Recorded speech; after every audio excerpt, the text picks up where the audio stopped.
Hi everyone, in front of me I've got Blackview A200 Pro, and let me share with you how to show battery percentage on the status bar in this device.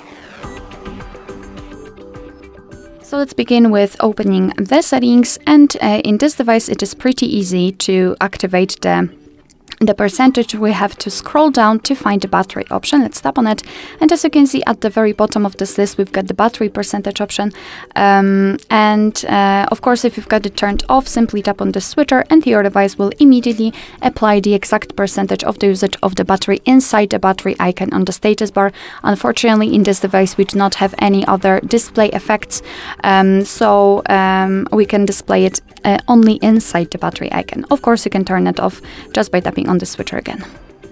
Alright, so that will be all. Thank you so much for watching. I hope that this video was helpful, and if it was, please hit the subscribe button and leave the thumbs up.